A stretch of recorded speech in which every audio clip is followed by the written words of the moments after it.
I want to talk to you about the Senate trial in just a moment, but first I just want to get your reaction to new CNN polling that public support for impeachment and removal is down overall since last month, even down among Democrats. I'm wondering, does that concern you?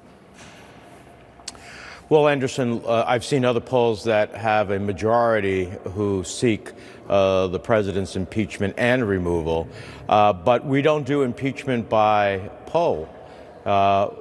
Only members of the United States Senate will cast a vote on guilt or innocence, and they will have to do so based upon their constitutional oath, as well as the information that they'll have from the House managers. And so for me, it's not a question as to whether or not the polls suggest the president should or should not be impeached. The question is, what are the facts and abiding by your constitutional obligation? You know, when you take an oath to the Constitution, you don't say that, well, I take an oath of office to defend the Constitution of the United States only when it's politically convenient.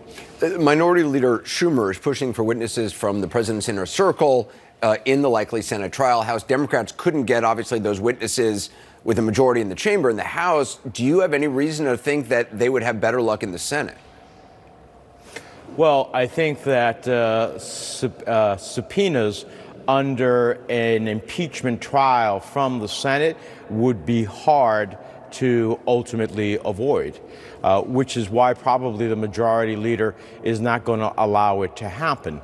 Because, you know, at the end of the day, you would think that those who know the most about the issues at hand, did the president use the power of his office and abuse it to help himself politically by inviting a foreign country to get involved in our elections? And did he ultimately obstruct the Congress of the United States by providing no witnesses and no documents? Well, those who know those answers the best are people like former Ambassador Bolton, former NSC director, Mick Mulvaney, and others. So you would think that if, in fact, the president has nothing to hide, that he'd have them forthcoming to make the case for him. Shouldn't even have to subpoena them at the end of the day. The fact that all you hear is crickets from them, it tells you volumes about why they will not be coming forward, because I think their information would be incriminating to the president. Do you think, I mean, obviously McConnell, as you said, is not likely to do that. Do you think there's any even moderate Republicans who would even sort of back the idea of Senator Schumer's plan? Susan Collins, for example, said today that she thought Senator Schumer's letter was, quote, unfortunate. Certainly doesn't sound like it bodes well for Democrats from her in terms of calling anybody from the inner circle. Well, look, I think that for all senators, and certainly Senate Republicans, they have to make sure that this process doesn't seem like a sham, like it's a slam dunk.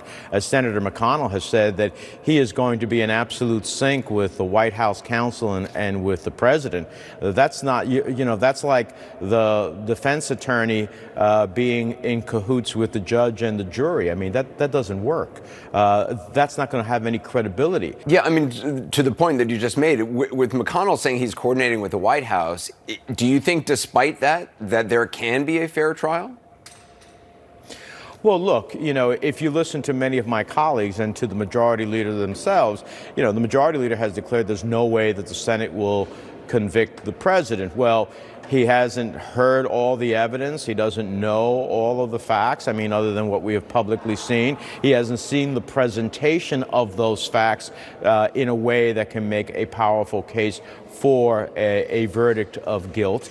And so the fact that he's already declared the outcome leaves it very, there's no doubt that this won't be a fair process. You're on just lastly, you're on the Foreign Relations Committee. There's a news piece in the New Yorker tonight exploring, among other things, Rudy Giuliani's Ukraine connections, the dirt he's been trying to dig up in the Bidens. Giuliani talks about ousted U.S. Ambassador to Ukraine, Maria Yovanovitch, saying, quote, I believe that I needed Yovanovitch out of the way. She was going to make the investigations difficult for everybody. I'm wondering what your reaction is to that. Well, this is another example of the hard truth staring us in the face. You know, the president didn't want to go after corruption in Ukraine.